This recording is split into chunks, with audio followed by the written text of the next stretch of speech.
Welcome back to Square Off. Your choices on the 2022 ballot are already taking shape with the drawing of new district boundaries for members of Congress and the state legislature.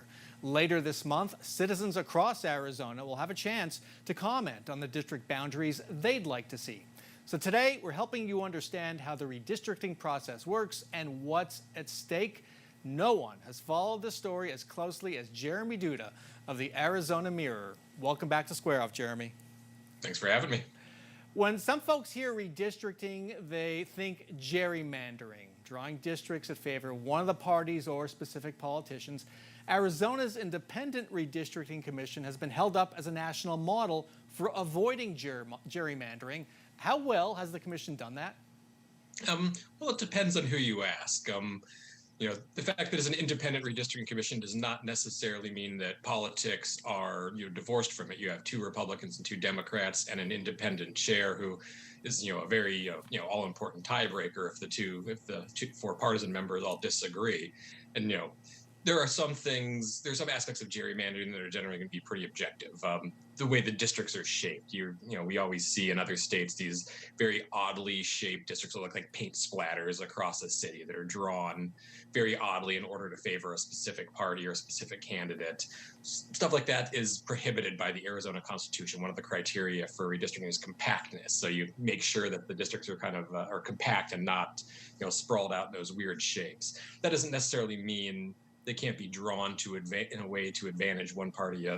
10 years ago, we saw the Democrats largely had control of the commission. The Republicans repeatedly accused them of gerrymandering, the legislative and congressional maps. 10 years before that, the Democrats thought the Republicans had the upper hand and made similar accusations. But we definitely do not see the kinds of things you see in states like Illinois and Texas, and states are kind of these models of just these bizarre gerrymandered districts. So back in the spring, Arizona didn't get a 10th congressional district seat like we were expecting because of our rapid growth. We still have 9. So what's left for the commission to do if they're not going to have to insert a 10th district into our state?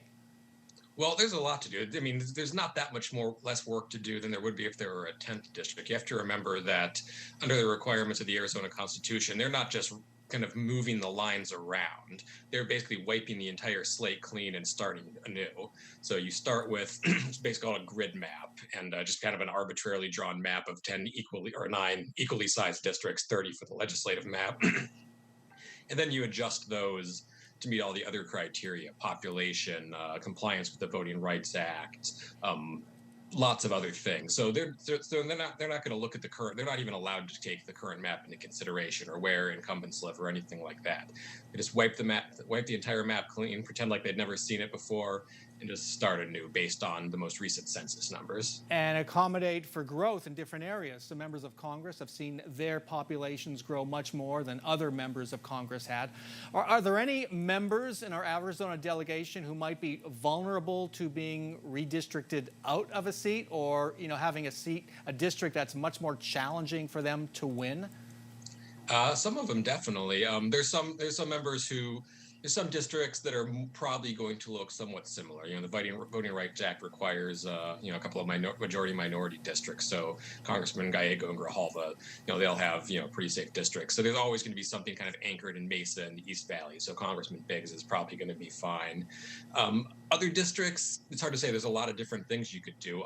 Greg Stanton in the 9th Congressional District in kind of central Phoenix and Tempe, that area. If I were Congressman Stanton, I'd be pretty concerned about what my district is going to look like after redistricting, because the last commission, there was a very concerted effort to draw what they deemed a competitive district in kind of the central Phoenix area, which hasn't actually turned out to be that competitive at all. It's in the end, by the end of the map, it very strongly favored Democrats. But a lot of different things could happen in that district. They could try to create something similar that maybe is competitive in the middle of the Phoenix area. They could carve it up 4 or 5 different ways and parcel it out to 4 or 5 different districts. I mean, there's thousands of options, really, depending on what they're trying to do, whether they're angling for competitiveness or whether they're focusing more on other criteria. And it's really impossible to say until they actually start drawing those lines after they get the census data in a couple of months. All right, we have 30 seconds left. What is the timeline for the district to get its work done over the next 6 months or so? It's hard to say. Everything's very delayed because the census itself was delayed, mostly by the COVID-19 pandemic. So, 10 years ago, we saw everything wrap up with the last vote on the maps, I think in December of 2011, but they got started earlier than this commission is. So, hopefully they'll finish that by the end of the year, but things are going to be delayed, potentially compressed and delayed because things are just taking longer. It won't be till August 16th they even get the census data that they're going to need to begin drawing these lines. All right. And again, we mentioned earlier there's a listening tour coming up in all of Arizona's 15 counties. It starts July 22nd in Maricopa County. You can get more information by going to irc.az.gov. Jeremy Duda of the Arizona Mirror, thanks so much for joining us.